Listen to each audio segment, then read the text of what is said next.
ایک اور حدیث ہے صحیح بخاری میں نبی کریم صلی اللہ علیہ وسلم کی کہ آپ نے ایک خواب دیکھا، اور انبیاء کے خواب سچے ہوتے ہیں، تو آپ نے خواب میں کچھ چیزیں دیکھی جو بڑی انہونی سی تھی. آپ نے دیکھا کہ دو شخص ہیں اور آپ کو قیامت کا منظر دکھا گیا. ایک شخص جو ہے وہ دوسرا زمین پہ لیٹا ہوا ہے اور ایک شخص بڑا سا پتھر لے کے اس کے سر کے اوپر مارتا ہے. اس کا سر جو ہے نا کچل دیا جاتا ہے، پھر وہ دوبارہ پتھر اٹھاتا ہے، جب تک اٹھاتا ہے اس کا سر واپس آ گیا، پھر اس کا سر پیستا ہے. تو بار بار اس کا سر جو ہے وہ پیسا جا رہا ہے. ایک اور دو شخص دیکھے جس میں سے ایک شخص ایسے آگے لیٹا ہوا ہے، دوسرا جو ہے ایک ہک اس کے یہاں پہ ڈالتا ہے اور اس کی پوری چیکس کو پھاڑ دیتا ہے. پھر اس سائڈ پہ ہک ڈالتا ہے، یہاں سے چیکس پھاڑ دیتا ہے. پھر نیچے ہک ڈالتا ہے، نیچے سے منہ کھول دیتا ہے. پھر اوپر سے ڈالتا ہے، اوپر سے منہ چیر دیتا ہے. اور جب یہ کرتا ہے تو پھر اس کا منہ واپس آتا ہے. پھر وہ پروسیس ریپیٹ کرتا ہے، ادھر سے منہ پھاڑتا ہے، ادھر سے اوپر نیچے. یہ پروسیس بار بار آپ نے دیکھا. بڑے خوفناک مناظر دیکھے آپ نے، صحیح بخاری کی حدیث ہے. پھر فرمایا کہ آپ نے دیکھا کہ کچھ لوگ ہیں جو برہنہ حالت میں ایک تندور میں ان کو پکایا جا رہا ہے.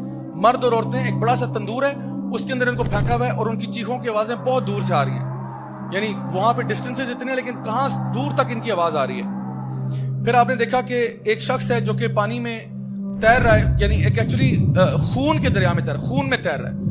اور جب خون میں تیرتا ہے تو ایک پتھر ہے جو اس کے منہ پہ مارا جاتا ہے. جب وہ جو ہے نا کنارے پہ آتا ہے تو جب پتھر اس کے منہ پہ پڑتا ہے تو وہ اس کی بلو سے بہت پیچھے چلا جاتا ہے. پھر وہ پتھر کو اپنے منہ میں لیے واپس آتا ہے. ایک شخص جو کنارے پہ کھڑا ہے وہ پتھر دوبارہ اس کے منہ سے نکالتا ہے، پھر اس کے منہ پہ مارتا ہے اور اتنی زور سے لگتا ہے کہ وہ دور چلا جاتا ہے. پھر وہ منہ کو پتھر میں لیے جو ہے نا دوبارہ سے واپس آتا ہے.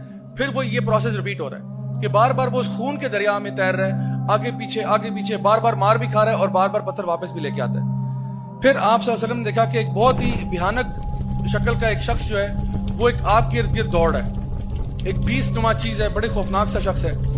پھر آپ نے دیکھا کہ ایک باغ ہے، اس باغ میں ایک اونچا سا درخت ہے اور اس کے ساتھ ایک اونچا سا انسان ہے، بڑا خوبصورت سا، خوش شکل سا. اس کے ارد گرد بہت سارے بچے کھیل رہے ہیں اور وہ ان کے ساتھ بہت انجوائے کر رہے ہیں. اس کے بعد آپ نے دیکھا کہ آپ نے ایک چھوٹا سا ہل کراس کیا. ہل کراس کر کے آگے گئے تو آپ نے دیکھا کہ ایک لیک ہے اور اس لیک کے ساتھ کچھ لوگ ہیں جو آدھے خوبصورت ہیں اور آدھے بہت بدصورت ہیں. تو وہ جب لیک میں جاتے ہیں، ڈبکی لگا کے باہر آتے ہیں تو وہ پورے خوبصورت ہو جاتے ہیں. یعنی انہوں نے وہ شخص دیکھے، بہت سارے لوگ کھڑے ہیں جو ان کا ایک سائڈ بہت خوبصورت ہے اور ایک سائڈ اتنی ہی بدصورت ہے.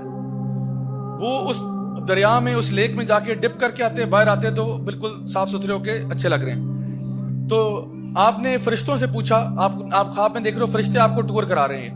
آپ نے جب فرشتوں سے پوچھا کہ یہ سب کیا معاملہ ہے تو ان کو بتایا گیا کہ وہ جو دو شخص ہیں یہ وہ ہیں کہ جو قرآن کو پڑھتے تھے لیکن اس کو یاد نہیں کرتے تھے، اس کو اگنور کر دیتے تھے، اس کو نیگلیکٹ کرتے تھے.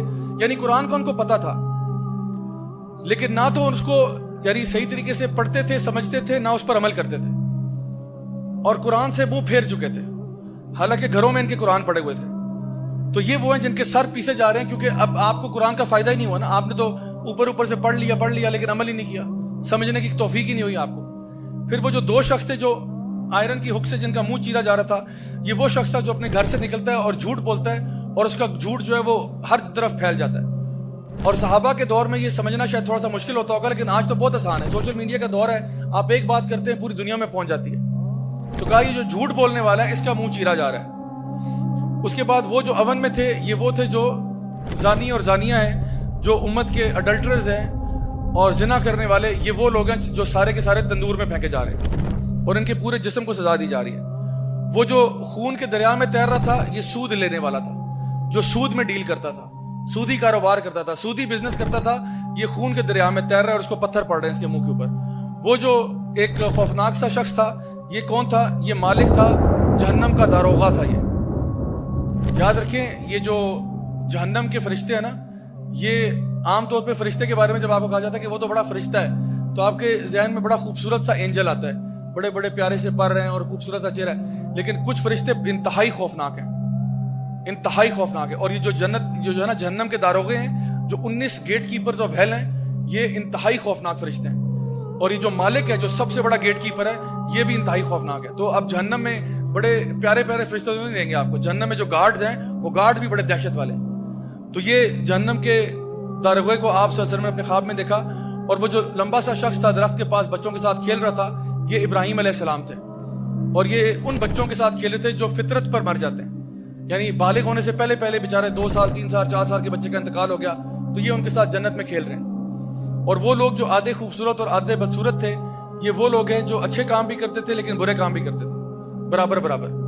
یعنی یہ نہیں کہ ایک ہوتا ہے نا انسان نیکی کی طرف جاتا ہے, یہ وہ لوگ تھے جو 50-50 چل رہے تھے کہ بھئی ہم اچھے بھی کرتے ہیں, یہ جی آج رات ناچ گانا بھی ہوگا اور عشاء کی نماز بھی ہوگی, دونوں چیزیں ساتھ ساتھ چل رہی ہیں. بھئی ہم تو دین اور دنیا کو لے کے چل رہے ہیں. یعنی انہوں نے دنیا جو ہے نا وہ اللہ کی نافرمانی کو دنیا کہہ رہے ہوتے کہ دین بھی ہے لیکن دنیا بھی تو ہے نا, اللہ کی نافرمانیاں بھی تو ساتھ ساتھ ہی چلتی ہیں.